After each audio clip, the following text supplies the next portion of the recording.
საქართველოს კონკურენციისა და მომხმარებლის დაცვის სააგენტო მომხმარებელთა დაცვისა და აღსრულების საერთაშორისო ქსელს უხელმძღვანელებს, მანამდე კი კონკურენციის სააგენტოს გადაწყვეტილებები ფარმაციის სექტორში საუკეთესოდ დასახელდა.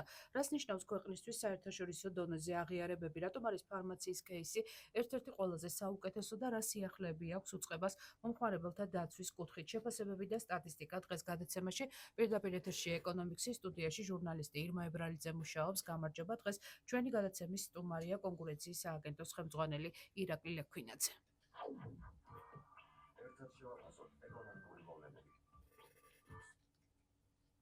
ირაკლი, გამარჯობა. ძალიან დიდი მადლობა, რომ გვითმობთ დროს. მაისი კონკურენციის სააგენტოსთვის საკმაოდ დატვირთული და ესეთი საერთაშორისო დონეზე აღიარებითი აღმოჩნდა. დავიწყოთ ბოლო ამბებით. ცნობილი ხდება, რომ თითქმის 2026-27 წლებში საქართველოს კონკურენციისა და მომხმარებელთა დაცვის სააგენტო მომხმარებელთა დაცვისა და აღსრულების საერთაშორისო ქსელს უხელმძღვანელობს. უფრო მეტი რო გითხრათ, რას ნიშნავს ეს? კიდევ ერთხელ მოგესალმებით, ჩვენს მომხმარებელს მივესალმები. მართლაც მაისი იყო საერთაშორისო ამბების კუთხით გამორჩეული ჩვენს 10 წლიან ისტორიაში კონკურენციისა და მომხმარებელთა დაცვის სააგენტოს, თუმცა უნდა ვთქვათ, რომ ეს არის წლების მანძილზე ძალიან აქტიური მოქმედებების მუშაობის შედეგი, რაც საბოლოო ჯამში წელს აისახა ამ შედეგებში. დავიწყოთ ჩვენი უწყების ხელმძღვანელობით საერთაშორისო ორგანიზაცია, რომელიც არის ICPN-ი, ეს ჩვენი მაყურებლისთვის რო იყოს გასაგები, ეს არის იმ ქვეყნების გაერთიანება, დაახლოებით 80-ზე მეტი ქვეყანა, სადაც რომლებსაც გააჩნიათ მომხმარებელთა უფლებების დაცვის კანონმდებლობა და მისი შესაბამისი აღსრულება. ეს საუბარია მსოფლიოს მასშტაბით, ეს არსებობს 92 წლიდან, 1992 წლიდან. ჩვენ ამ ორგანიზაციაში გავწევრიანდით როგორც პარტნიორები 2023 წელს, ანუ მას შემდეგ, რაც ქვეყანა მიიღო საქართველოს პარლამენტის მიერ მხარდაჭერით მომხმარებელთა უფლებების დაცვის კანონმდებლობა და უკვე წელს ჩვენ გავხდით სრულფასოვანი წევრები და ამასთანავე მისი მოწყობა შემდეგნაირია, რომ 1 წლის განმავლობაში ამ ორგანიზაციას ხელმძღვანელობს მისი წევრი კონკრეტული ქვეყანა. მაგალითად, წინა წლებში იყო ავსტრალია, შემდეგ იყო პოლონეთი, ახლა მიმდინარე არის ამერიკის შეერთებული შტატები, შემდეგ იქნება დომინიკის რესპუბლიკა და 2026 წლის ივნისიდან უკვე ამ მოვალეობის შესრულებას შეუდგება ჩვენი უწყება საქართველოს. და რას გაძლევთ ეს ხელმძღვანელობა? თქვენი დღის წესრიგით იმუშავებთ თუ? არა, ეს გეტყვით, ამ ორგანიზაციას ასევე მხარდამჭერი და დამკვირვებელი უწყებები არიან მსოფლიო ბანკი, გაეროს ორგანიზაცია, ასევე ევროკომისია და სხვადასხვა ესეთი რეგიონალური გაერთიანებები. ეს არის საკმაოდ ავტორიტეტული გაერთიანება და ჩვენი ქვეყნისთვის და ჩვენი უწყებისთვის არის საკმაოდ კარგი რეპუტაციული შედეგი ის, რომ ყველა ქვეყნის სრული მხარდაჭერით პრაქტიკულად გაწევრიანებიდან 2 წლის თავზე ჩვენ უწყებას გამოუცხადეს ნდობა, რომ უხელმძღვანელოს სამუშაო პროცესი. ანუ რას ნიშნავს ეს ხელმძღვანელობის პერიოდში ჩვენ უნდა ვიმუშაოთ ამ ქვეყნების მასშტაბით სამუშაო და სხვა სამუშაო ჯგუფებთან, რომ მომხმარებელთა უფლებების დაცვის მიმართულებით გლობალური სტანდარტების შემუშავებაზე ვიზრუნოთ, რომ გარკვეულ საკითხებთან მიმართებაში, მსგავს საკითხებთან მიმართებაში მიდგომები იყოს ერთნაირი, ისედაც ისევ როგორც ახლა მაგალითად ჩვენ გადაწყვეტილებებში მომხმარებელთა უფლებების დაცვის კუთხით ჩვენ ვიყენებთ ძალიან ბევრ საერთაშორისო გამოცდილებას და ეს მიდგომები პრინციპში ერთნაირია მთელი მსოფლიოს მასშტაბით საუკეთესო პრაქტიკა, მაგალითად იგივე ევროპული პრაქტიკაა. მეორე ეს არის ახალი მიდგომების ჩამოყალიბება შემუშავება განსაკუთრებით აი ონლაინ ბაზრებზე და ციფრულ ბაზრებზე, რომელიც მსოფლიოს მასშტაბით ძალიან მზარდია და იქ ახალი მიდგომების ჩამოყალიბება ხდება, იმიტომ რომ თუ ტრადიციული მიდგომები ამ მომხმარებელთა უფლებებში, როდესაც აი ჩვეულებრივ ფიზიკური ვაჭრობის დროს არის უკვე გავლილი და წოდნები არსებობს, ეხლა ახალ ბაზრებთან მიმართებაში უფრო ბევრი ახალი საკითხი წამოიჭრება. ამიტომ ერთიანი მიდგომები ამ მიმართულებითაც მესამე ქვეყნებს შორის ურთიერთობების გაღრმავება არის ესეთი პარტნიორობის პროგრამები ქვეყნებს შორის, ის ქვეყნები, რომელსაც მეტი გამოცდილება აქვს, კოორდინირებას უწევენ შედარებით ახალგაზრდა ქვეყნებს იმისთვის, რომ აღსრულების პროცესი მომხმარებელთა უფლებების დაცვის კუთხით იქნას გაძლიერებული. ეს არის პრაქტიკულად 1 წლის მანძილზე ყოველდღიური სამუშაო პროცესი და გარდა ამისა, ჩვენ უმასპინძლებთ 2 ძალიან მაღალი დონის კონფერენციას პრეზიდენტობის დასაწყისში და ასევე მის 1 წლის თავზე შემაჯამებელ, სადაც 80-მდე ქვეყნის წარმომადგენელი პირველი პირების დონეზე მიიღებენ მონაწილეობას და ვფიქრობ, ესეც ძალიან მნიშვნელოვანია ჩვენი უწყების აღიარების კუთხით და არა მხოლოდ ჩვენი უწყების, არამედ და ამ ქვეყნის მუშაობის კუთხით. პროცესში დავუშვათ შესაძლებელია, რომ რომელიმე ქვეყნის მაგალითი იყოს გადმოღებული ჩვენთან, ან პირიქით დავუშვათ ქართული მაგალითების გაზიარება მოხდეს, ან მომხმარებელთა დაცვის კუთხით, აი რა ხდება კი, დავუშვათ ეს ევროკავშირის ხდება. ქვეყნებში, რა ხდება ჩვენთან. კი, აი ეს ორგანიზაცია იძლევა ამის ძალიან კარგ საშუალებას, იქ არის ძალიან მნიშვნელოვანი ბაზები გადაწყვეტილებების, აი ყველა ჩვენი გადაწყვეტილება, რაც ჩვენ მიგვიღია, იქნებოდა ეს ბევრჯერ გვისეურია თქვენ ეთერშიც, იქნებოდა ინფორმირების სტანდარტთან, ფასტაკლების სტანდარტთან, მენიუების სტანდარტთან და მიმართებაში თუ ესე შემდეგ, ეხება იმ საუკეთესო გადაწყვეტილებებს, რომელიც მიღებულა მსოფლიოში და მათ შორის ევროპის კონტინენტი ამ ხრივ გამორჩეულია, იმიტომ რომ მომხმარებელთა უფლებების ყველაზე მაღალი სტანდარტი იქ არსებობს და თუნდაც აი ერთ-ერთი ბოლო სიახლეს გეტყვით, რომ ჩვენი ერთ-ერთი გადაწყვეტილება, რომელიც უკავშირდებოდა ესთეტიკური სილამაზის სალონების მხრიდან აგრესიული რეკლამის ფაქტს, ანუ არ კეთილ ინდუსტრიულ შეთავაზებებს, ასევე რამდენიმე ქვეყანაში მოითხოვეს ეს გადაწყვეტილება, რომ მსგავსი პრობლემა ჰქონდათ და იხელმძღვანელონ იმ გადაწყვეტილებებით, რომელიც ჩვენ მივიღეთ, გულისხმობდა, როცა აი მომხმარებელს აგრესიული რეკლამით სთავაზობენ და ახდევინებენ თანხას მაგალითად პროცედურებში თუ ესე შემდეგ წელს დავხურეთ აღნიშნული кейსი. ასევე ჩვენი სტრატეგია, რომელიც მთავრობამ მოიწონა და 6 უწყებას აერთიანებს, ძალიან დიდი ინტერესის საგანი იყო ამ ორგანიზაციის ფარგლებში და თვითონ აი რეგულატორებს და უწყებებს შორის თანამშრომლობა ძალიან კარგ მაგალითად არის გაზიარებული ამ ქსელის ფარგლებში და ეს ხას უსვამს, რომ აი საერთაშორისო დონეზე ჩვენი უწყება ძალიან აქტიურად არის ჩართული და გვაქვს საშუალება, რომ აი სტანდარტები, რაც ახალია, რაც უკეთესად უზრუნველყოფს მომხმარებლის უფლების დაცვას, ხელმისაწვდომობას მასზე და დანერგვას ჩვენ რეალობაში. ფარმაციის кейსი, ესეც ერთ-ერთი საერთაშორისო აღიარება, ერთ-ერთი ყველაზე საუკეთესო დასახელდა, უფრო მეტი რო გითხრათ ამის შესახებ, რომელი კომპონენტი არის დავუშვათ ისეთი, რომელიც არის საუკეთესო და რა აჩვენა ამ кейსმა, ანუ რა შედეგი დადო აქ ჩვენთან ჩვენ ქვეყანაში. ძალიან კარგი კითხვა, იმიტომ რომ თავისთავად მარტო გადაწყვეტილება არაფერს ნიშნავს, ან მარტო გაცემული რეკომენდაცია, მნიშვნელოვანია ამ გადაწყვეტილების და მისი გავლენა შემდგომ ამ შემთხვევაში პაციენტებზე, მაგრამ ზოგადად კონკურენტულ გარემოზე. ეს кейსი თქვენ გახსოვთ, რომ ჩვენ 2003 წელს, 2022 წელს 13 რეკომენდაციის გაცემა მოხდა კონკურენციის აგენტოს მონიტორინგის ფარგლებში, რომელიც შემდეგ საქართველოს მთავრობის და ჯანდაცვის სამინისტროს მიერ იქნა დანერგილი. ამ 13-დან დაახლოებით 9 რეკომენდაცია არის იმპლემენტირებული. მათ შორის ყველაზე მნიშვნელოვანი იგივე რეფერენტული ფასები, ჯენერიკული და ელექტრონული რეცეპტები, ხარისხის სტანდარტები და ასე შემდეგ. და ამას პლუს მოკვლევა, რომელიც ჩვენ განვახორციელებთ და რომელმაც გამოავლინა შეთანხმებული ქმედება ონკოლოგიური მედიკამენტების შესყიდვის პროცესში 4 ფარმაცევტული კომპანიის შემთხვევაში და ესეც იყო, როდესაც ერთი იდენტური ფასებით მოქმედებდნენ. ჯამში ეს кейსი ორივე ერთად და მისი გავლენა საქართველოს მოსახლეობაზე და მსოფლიო ბანკი იყო მთავარი შეფასებელი, რომელმაც ეს кейსი შეაფასა და ეს მოხდა ასევე საერთაშორისო კონკურენციის ქსელის შემაჯამებელ კონფერენციაზე. ეს არის 160-ზე მეტი ქვეყნის გაერთიანება, ვისაც კონკურენციის კანონმდებლობა და აღსრულების პოლიტიკა გააჩნიათ და ყოველწლიურად ჩვენ მონაწილეობთ სხვადასხვა ქვეყანაში ამ ღონისძიებაზე და პრეზენტირებას უკეთებთ ჩვენს გაწეულ საქმიანობას და შედეგებს და ამ ორი მნიშვნელოვანი ორგანიზაციის, როგორც არის მსოფლიო ბანკი და კონკურენციის საერთაშორისო ქსელი, აი ეს кейსი ჯამში მონიტორინგი მის შედეგების დანერგვა და მოკვლევის кейსი, რის ფარგლებშიც დაჯარიმდნენ კომპანიები და მისი გავლენა ჩვენს მოსახლეობაზე შეფასდა საუკეთესოდ 70 ქვეყნის მიერ წარდგენილ кейსებს შორის და ვფიქრობ, ესეც ძალიან მნიშვნელოვანია, იმიტომ რომ აი თვითონ მსოფლიო ბანკის შეფასებაშია აღნიშნული, რომ ამ გადაწყვეტილებების შედეგად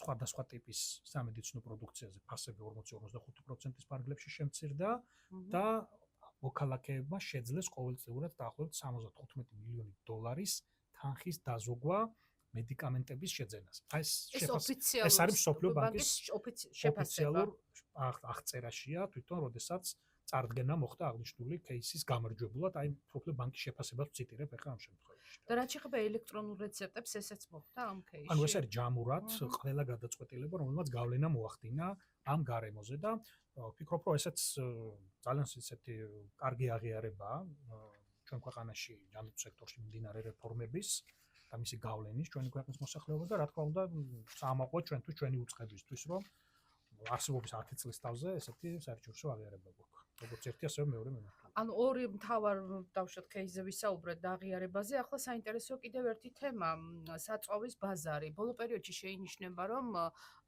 საწვავზე ფასებმა დაიწია. სავარაუდოდ 10 თეთრიან ჭრილში. და ასევე ვიცით, რომ კონკურენციის სააგენტომ გამოაქვეყნა 2025 წლის პირველი კვარტლის შედეგები. კავშირშია ეს ერთმანეთთან ფასების დაწევა და თქვენი ფაქტი არის ერთი, რომ მაისში ფასები შემცირდა, ჩვენ კვარტალურ შედეგებს ვაქვეყნებთ. რა დადო მონიტორინგმა რა შეფასება? პირველ რიგში გეტყვით, რომ 2025 წელი გამოირჩევა ძალიან ესეთი სტაბილური ფასებით და მცირედი შემცირების ტრენდით საერთაშორისო ბაზრებზე, განსაკუთრებით აპრილის თუ იყო გამორჩეული ამ კუთხით, როცა მკვეთრი შემცირება დაიწყო. დაახლოებით 80-დან 67-65 დოლარამდე ბრენტის ტიპის ნავთობს თუ ავიღებთ. კურსი მიმდინარე წელს სტაბილურია და გამყარების ტენდენციას აჩვენებს, მაგალითად 1 მარტიდან დღემდე 2.79-დან 2.73-ის ფარგლებშია ეს გამყარების ტენდენცია და ეს იძლევა საშუალებას, რომ იმპორტის თვითღირებულება საწვავის ქვეყანაში იყოს შემცირებული.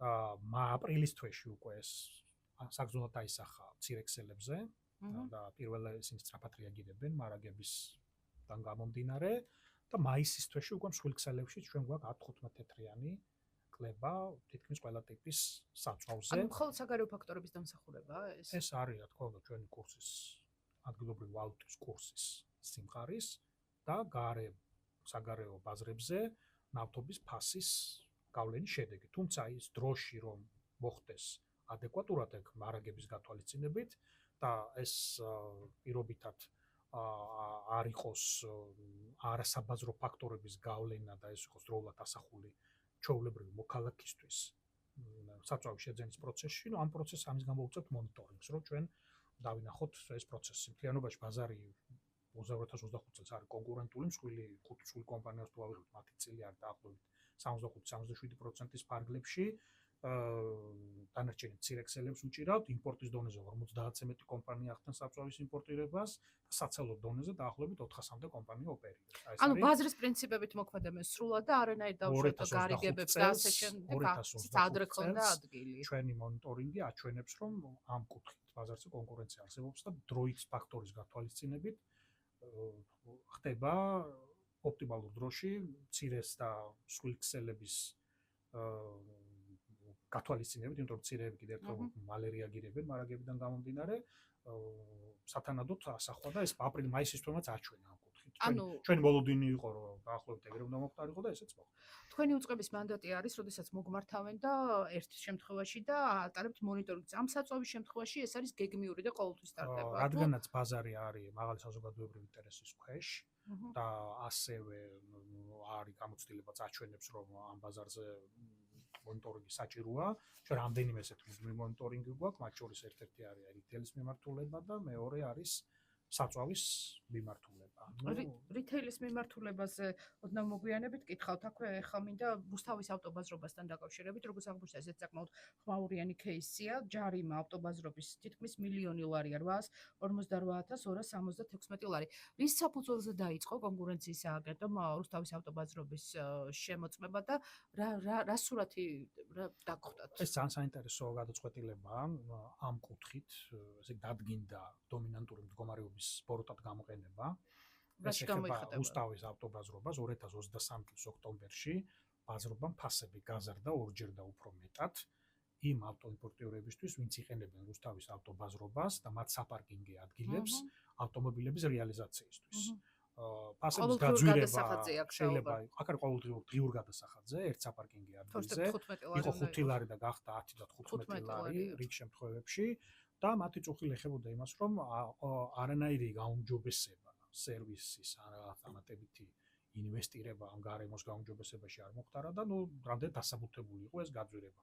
ჩვენთან დაახლოებით 250-ზე მეტმა ავტოიმპორტიორმა მოიტანა ეს განაცხადი და ჩვენ ამის საფუძველზე დავიწყეთ მოკვლევა. მოკვლევა საკმაოდ დრო დაჭირდა საბოლოო ჯამში, დაახლოებით წელიწად-ნახევრიანი პერიოდი, თუმცა ჩვენ დავადგინეთ, რომ რუსთავის ავტობაზრობა, რომელიც ჯამში აერთიანებს ორ კომპანიას, ეს არის შპს რუსთავის ავტობაზრობა და შპს მიკადო ჯორჯია, რომლებიც დამფუძნებლებიც არიან ოფშორული კომპანიები, თუმცა ერთ დამფუძნებელი ყავს ორივეს. ეს განვიხილეთ ჩვენ ერთ ეკონომიკურ აგენტად, დავადგინეთ, რომ ფასის გაძვირება არ უკავშირდებოდა რაიმე ტიპის გარემოსთვის სერვისის გაუმჯობესებას ან პირობების გაუმჯობესებას, პირიქით ამ პერიოდში გარკვეულ მოკვლევებმა აჩვენა, რომ მიუხედავად ამ გაძვირებისა თითო ერთი საპარკინგი ადგილის თვითღირებულება ზოგიერთ შემთხვევაში იყო უცვლელი ან შემცირებულიც კი და ასეთ შემთხვევაში ჩვენ ჩავთვალეთ, რომ ეს გაძვირება და ის მარჟა, რაც ამ გაძვირების შედეგად მიიღო კომპანიამ, იყო ჭარბი ფასი მომხმარებლისთვის, ეს ხო დაახლოებით 200% და მეტი. ჩვენ ჩავთვალეთ, რომ ის არის დომინანტი, რადგანაც ის არის ესეთი ტიპის ბაზრობა პრაქტიკულად მას შემცვლელი ნაკლები ყავს და ბაზრის განსაზღვრისას ის გამოვლინდა როგორც დომინანტი. დომინანტის შემდგომ შეფასდა ეს ჭარბი ფასის გავლენა მომხმარებლებზე, ანუ ავტოიმპორტიორებზე ამ შემთხვევაში. და არა მარტო ფიზიკურ პირებსაც იგივე გადასახადს ახდენს. ყველა აბსოლუტურად არა აქვს მაგას მნიშვნელობა, იქნება ფიზიკურ თუ იურიდიულ პირი, ვინც სარგებლობს ამ საპარკინგ ადგილს, მათთვის იყო ეს. და საბოლოო ჯამში დაახლოებით სავარაუდო ზარალიც იქნა ჩვენს მიერ პროექტში წარმოდგენილი, ეს არ თუ არ ვცდები დაახლოებით 8 მილიონ ლარამდე, ანუ გაძვირების შედეგად რა ზედმეტი თანხის გადახდა მოუხდათ მომხმარებელს. საკმაოდ პროცესში კომპანია ვერ ვიტყვი, რომ განსხვავებით თითქმის ყველა სხვა მოკვლევების შემთხვევაში სრულფასო უნდა გვაწვდიდა ინფორმაციას, ამიტომ ჩვენ მოგვიხდა სხვადასხვა ზომების გამოყენება, მათ შორის 3-3ჯერ დავაჯარიმეთ ორივე შეფესე, დაახლოებით ჯამში ეს 30,000 ლარამდე ჯარიმა. წელიწადნახევარი ბევრი და დრო არ საბოლოოდ არის. სასამართლოთი მოგვიხდა ძირითადი ინფორმაციის ამოღება ამ კომპანიებიდან, თუმცა ამას დაჭირდათ, რომ ამიტომაც გაიწელა. ესეც იყო ერთ-ერთი ფაქტორი, თუმცა ეს არ არის მარტივი თემა, ახლა უამრავი კვლევა და ეკონომიკური ანალიზი კეთდება და ბუნებრივია ამას ჭირდება გარკვეული დრო და შესაბამისად ჩვენ კომპანიის მიმართ გამოვიყენეთ საჯარიმო სანქცია, რომელიც დაახლოებით 850,000 ლარამდეა. და ასევე ყველაზე მნიშვნელოვანი გავეცდ რეკომენდაცია, ანუ მინდა რომ ავტოიმპორტიორების საყურადღებოდ თქვა ხელოვნებას გაუჩნდეს განცდა, რომ აი გაძვირებული ახლა ამ პერიოდში გაძვირებული გადასახადს ვიხდიდით, კი ბატონო დააჯარიმეთ, რომელიც ალბათ გასაჩივრდება. ხო, მე რა ამ და შემთხვევაში. აი ჩვენ რა ამ შემთხვევაში მე მათ მინდა უთხრა, რომ ეს რეკომენდაცია იძლევა საშუალებას, რომ მომავალში მსგავსი ტიპის გაძვირება ასევე იქნება და შეიძლება გახდეს კონკურენციის და მომხმარებლების დაცვის აგენტოს მოკვლევის საგანი და არ მგონია კომპანიისთვის მარტივი იყოს კიდე დამატებითი მოკვლევის ფარგლებში დამატებითი საჯარიმო სანქციების დაკისრება, ანუ მას აქ ერთგვარი შეკავების ეფექტი შემდგომი გაძვირებისგან და ასევე ყველაზე მთავარი თუ რომელიმე ავტოიმპორტიორი ჩათვლის და ამის დამადასტურებელი დოკუმენტებსაც წარადგენს სასამართლოში და მათ შორის ჩვენ დასკვნას გამოიყენებს საფუძვლად, მათ შეუძლიათ საკუთარი ამ პერიოდში მიღებული ზიანის ანაზღაურებაც მოეწყოს. თუმცა ეს ნიშნავს იმას თუ არა, რომ ეს ფასები დავუშვათ გაზდის მიმართულებით გასაგებია, რომ ახლა თავს კიდევ არა იდგეს, მაგრამ შემცირების მიმართულებით ამის რეკომენდაცია. ვალდებულებას ჩვენ რა თქმა უნდა ვერ დავაკისრებთ კომპანიას, თუმცა გითხარით ის გაგრძელება, რაც შეიძლება თითოეულმა ავტოიმპორტიორმა ცალკე აღებულმა გადაწყვეტილების მიღების და სურვილის შემთხვევაში გააგრძელოს ეს პროცესი შემდეგ. და ჯარიმის გადახდა საპირებს ავტობაზრობა თუ სასამართლოში? არა, ეს ალბათ სასამართლოში გასაჩივრდება, როგორც ხდება ხოლმე. ზოგადად ყველა თქვენი გადაწყვეტილება ბუნებრივი პროცესია, სასამართლო კონტროლი ხორციელდება ჩვენი ყველა გადაწყვეტილებას. და მე შესაბამისად თუ მოიგებთ პროცესს სასამართლოს გამოიყენებთ. სამ ინსტანციის გავლის შემდეგ ის შედის კანონიერ ძალაში. თუ იმ შემთხვევაში თუ სასამართლო გადაწყვეტს, რომ ძალაში დატოვოს ჩვენი გადაწყვეტილება და მე შემდეგ ეკისრება აღსრულება. და დაახლოებით სასამართლოში მსგავსი ტიპის საქმეები რამდენ ხანს ანუ რა პერიოდი საშუალოდ ალბათ ჭირდება. 2 წელი.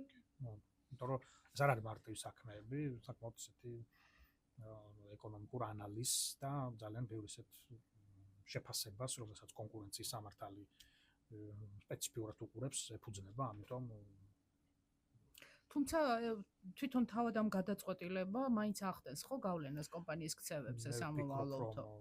ანუ პრაქტიკამ რა აჩვენა? არა მარტო ამ შემთხვევაში იმ კომპანიაზე, ვინც დამრღვევია, არამედ სხვებზეც, რომლებიც შეიძლება დომინანტებად არიან ბაზარზე წარმოდგენილები და ნებისმიერი მათ მხრიდან ფასის გაზრდის კუთხით გადადგმული ნაბიჯი, რომელიც არ იქნება დასაბუთებული შესაბამისი ხარჯებით ან მომხმარებლებისთვის უკეთესი პირობების შექმნით, შეიძლება გახდეს ჩვენი განხილვის საგანი, ამიტომ ეს ის რომ თქვენ თვითონ რომ დომინანტია აქ ამ შემთხვევაში რუსთავის ავტობაზრობა, ეს არ არღვევს კონკურენციის შესახებ კანონს? თავისთავად დომინანტური ანუ მონოპოლისტი არ არის? ნახეთ, დომინანტური მდგომარეობა ნიშნავს ერთი კომპანიის შემთხვევაში თუ 40%-ზე მეტი წილის ფლობელია შესაბამის ბაზარზე.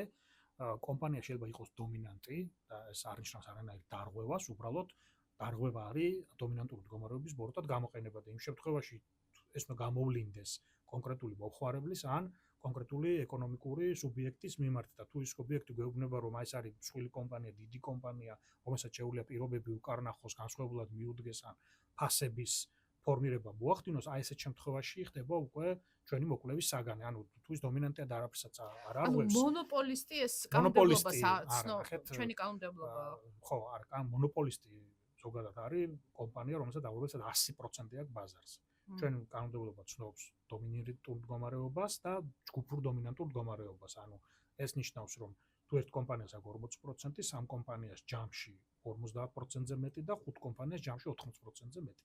ესენი განიხილებიან უკვე დომინანტებად აღნიშნულ ბაზარს. ამ სახელწოდება შეიცვალა შეიძლება ითქვას, თუმცა კანონმდებლობაში ეგრეა, ყველა კანონმდებლობაში ესეა. ანუ შინაარსი მონოპოლია ნიშნავს კომპანიას, რომელიც 100%-ით ფლობელია ბაზარზე წილის.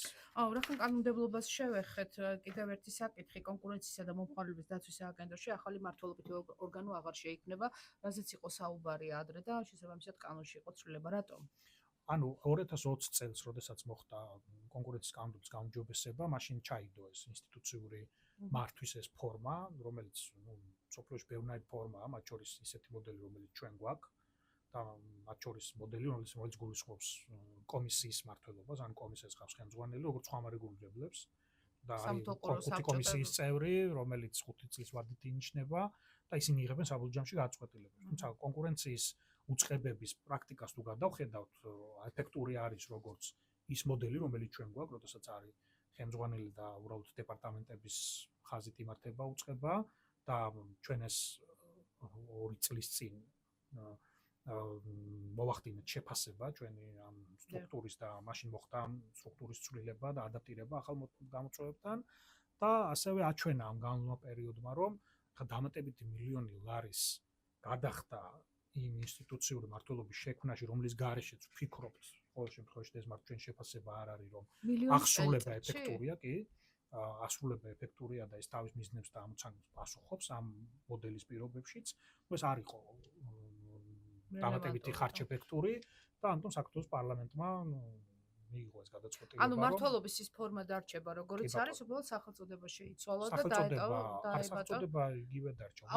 2023-დან შევცვალეთ ჩვენ სახელწოდება, რადგანაც მომხმარებელთა უფლებები დაგვემატა და გახდა კონკურენციის ეროვნული სააგენტო, გახდა კონკურენცისა და მომხმარებლის დაცვის სააგენტო.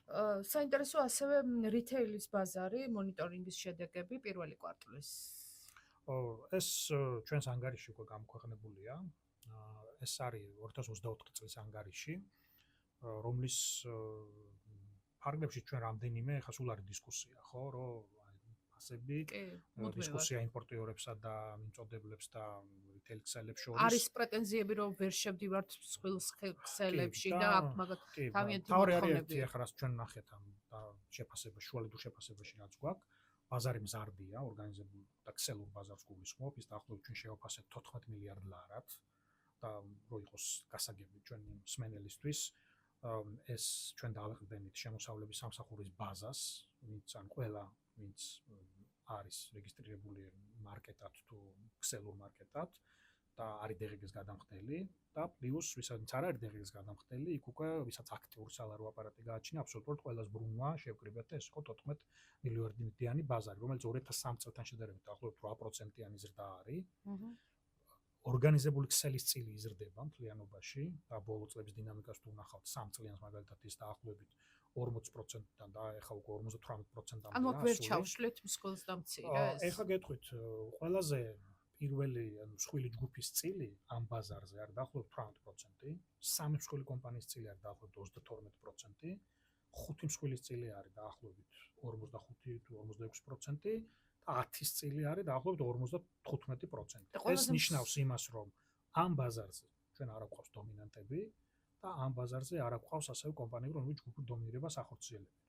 და ეს ნიშნავს იმას, რომ ეს ბაზარი კონკურენციას აჩვენებს და ხედავთ ხო, თუნდაც ერთ მცირე არეალში რამდენი მაღაზიაა და მათ შორის შეჯიბრი არის. თუმცა ჩვენ ამასთანავე ვთქვით, რომ ფასებზე გარკვეულ ზეწოლას ახდენს ის მიდგომა, რაც გააჩნიათ ქსელებს. მაგალითად შესვლასთან დაკავშირებული სირთულეები, რომელიც საბოლოო ჯამში ხარჯებში აისახება. ეს არის აი ყველა საკითხი რო შევკრიბოთ, მაგალითად შესვლის გადასახადი, მაგალითად კეშბექი, მაგალითად აი რაღაცა კიდე მცირე ესეთი ტექნიკური არაპირდაპირი დანახარჯები, რომელიც ჯამურად ჭირდებათ მიმწოდებელ კომპანიებს, რომ თაროზე მოხვდნენ იქ აქციით ჩატარონ თუ ესე შემდეგ, ბოლოს ამ წლიან დინამიკაში ის მნიშვნელოვნად არის თითქმის გარკვეულ პროდუქტებზე გაორმაგებულიც კი. ანუ ჩვენ 9 პროდუქტის მაგალითზე გამოვიკვლიეთ, ეს არის ძირითადად პირველადი მოხმარების პროდუქტი და იქ ჩანს, რომ აი ეს ზეწოლა ამ კომპანიებს აქვს და თუ მაგალითად 3 წლის წინ პირობითად კონდათ 1 ლარის დანახარჯი, ახლა აქვს შესვლისას მაგალითად დაახლოებით 2 ლარამდე ეს დანახარჯი და ეს ნიშნავს იმას, რომ ეს საბოლოო ჯამში არა ეს ბაზრის პრინციპებია. ეს ბაზრის პრინციპია, ეს კომპანიებიც ახლა იმისთვის რომ მოხვდნენ უკეთეს პოზიციაზე ქსელში იხდიან მეტს და ნუ ესეც ამ კონკურენციის შედეგია. თუმცა ჩვენ ვამბობთ რომ ეს ძალაუფლება მაინც გარკვეულწილად ამ იტალიურ ხარეს არის, თუმცა ბაზარი ვამბობთ რომ არის კონკურენტული და იმისთვის რომ ბაზრის დინამიკას დავაკვირდეთ, მონიტორინგი გრძელდება. ამ ბაზარზე ასევე შეინიშნება გამსხვილების ტენდენციები. ჩვენ გასულ წელს მაგალითად 18 ბიზნეს გაერთიანებაზე გავეცით თანხმობა და ამ 18-დან ყველაზე დიდი და რაოდენობრივად ყველაზე მეტი FMCG სექტორი იყო. ანუ ეს ბაზარი დინამიურად ვითარდება და ესაც ნიშნავს, ანუ მარტივად რომ გითხრათ, ბაზარი კონკურენტულია, არის გარკვეული ესე ვთქვათ სადისკუსიო საკითხები, თუმცა ეს ასე ვთქვათ ბაზრის ყველაზე მსხვილი მოთამაშე ვინ არის რიტეილის ბაზარზე? ну ხა ცოტა კარგი კორექტული ხა თქვა 18% თქვით რომ ერთ-ერთ კომპანიას უკავია და ცოტა დრო გრჩება და მინდა გავიგოთ თქვენი გეგმების შესახებ, ანუ წელს რომელი ბაზრები გაქვთ ასე ვთქვათ ესე თქვენს кейსებში და რას უნდა ველოდოთ თქვენ განხილვაში გვაქვს რამდენიმე ბაზარი, სადაც შეიძლება მონიტორინგი ან მოკვლევა დავიწყოთ. ეხლა მიმდინარეობს მუშაობა თვითონ იმ ხარეებთან, ვინც პრობლემა მოიტანა ჩვენამდე. ჯერჯერობით ეხლა ნადრევია გითხრათ რა ბაზრებია, იმიტომ რომ თუ არ დავინახეთ სათანადო საფუძველი შეიძლება არც დაიწყოს თან თუ წინასწარ ეხლა ამის თქმა არ იქნება ალბათ კორექტული. წელს დასრულდება ალბათ რამდენიმე მოკვლევა, მათ შორის ყველაზე მნიშვნელოვანი არის ფარმაცევტული კომპანიები, რომლებიც სხვა კომპანიის მიმართ არის დომინანტური მდგომარეობის შესაძლო არასათანადოდ გამოყენებაზე. ალბათ სექტემბერში გვექნება შედეგები, ესეც საკმაოდ საინტერესო შედეგები იქნება მოკვლევის კუთხით ამ მიმართულებით, რომელიც აჩვენებს ამ ბაზარზე თუ როგორი პროცესია და რა ჭირდება კიდევ უფრო მეტად კონკურენციის გაუმჯობესებას და ძალიან აქტიურია ბიზნეს გაერთიანებები, აი წელსაც უკვე თითქმის 10 კონცენტრაციაზე გვაქვს გაცემული თანხმობა და სამშენებლო სექტორი, სამშენებლო მასალები სექტორი არის ლიდერი ამ მიმართულებით, ანუ ეს სფერო ვითარდება დინამიურად და აჩვენებს გამსხვილებას. და ბოლოს უნდა კითხოთ ძალიან მოკლედ, მომხმარებელთა ქცევა თუ შეიცვალა ამ ბოლო პერიოდის განმავლობაში, მას შემდეგ რაც აქტიურად ჩაერთო კონკურენციის სააგენტო უფლებების დაცვაში, გულისხმობ ონლაინ გაყიდვები და ასე შემდეგ. როგორ ატყობთ? ქცევა შეიცვალა არა მარტო მომხმარებლის, რომლებმაც უფრო მეტი იცის საკუთარი უფლებების შესახებ, არამედ ძალიან ბევრი მოვაჭრის, რომელიც თავის საავადმყოფო პოლიტიკას ადგენს ისე, რომ პრობლემის პრევენცია მოახდინოს. ჩვენი ერთ-ერთი მთავარი საკითხი ასევე წელს არის და პროექტი გრძელდება განათლების სამინისტროსთან ერთად, როდესაც აი სკოლებში, რეგიონებში, უნივერსიტეტებში და ეს ცალკე აღებული არ არის, სხვადასხვა ჯგუფებთან ვახდენთ კამპანიებს ცნობიერების ამაღლებაზე, რომ მეტმა მომხმარებელმა იცოდეს საკუთარი უფლებების შესახებ. ანუ გაცილებით გამოსწორდა ვითარება, ვიდრე იყო შარშან. ბევრი მომხმარებელი ამას გრძნობს, თუნდაც ჩვენთან კომუნიკაციას. ზარების რაოდენობა გაიზარდა თუ შემცირდა? ზარების რაოდენობა გაზრდილია, დაახლოებით 40%-მდე მეტი кейსი გვაქვს, ვიდრე მაგალითად გასული წლის იგივე პერიოდში და ეს სწორედ უკავშირდება ბაზრების განვითარებას და მომხმარებელთა ცნობიერების ამაღლებას, იმიტომ რომ ბევრმა იცის საკუთარი უფლებების შესახებ და ბევრი და მოგმართავს. პროცენტულად ვის სასარგებლო წყდება ხოლმე? 90% წყდება მომხმარებელთა სასარგებლოს, მაინც კი სასარგებლოდ. ბიზნესის ქცევა მაინც არა, შესაძლებელია შეიძლება ითქვას. პრობლემა თუ არ არის, ძირითადად მცირე და საშუალო კომპანიები არიან და ონლაინ კომპანიები, 70% ონლაინ გაყიდვებს ეხება პრობლემატიკა. გასული წლის ბოლო მდგომარეობით დაახლოებით ჩვენი ხელთ არსებული ინფორმაციით მილიონ ლარამდე არის სარგებელი, რაც მომხმარებელმა თანხის უკან დაბრუნებით ან ბენეფიტის სახით მიიღო დასაგებია. ჩვენი ჩართულობით ამ მომხმარებელთა უფლებების დაცვის კუთხით. დიდი მადლობა. მადლობა წარმატებებს გისურვებთ კონკურენციისა და მომხმარებლის დაცვის სააგენტოს ხელმძღვანელი ირაკლი ლექვინაძე პასუხობდა ჩვენ შეკითხვებს. მე მომავალ ხუთშაბათამდე გემშვიდობებით, მომავალ ხუთშაბათს ამ სტუდიაში სხვა თემით და სხვა სტუმრით დავბრუნდები. მადლობა.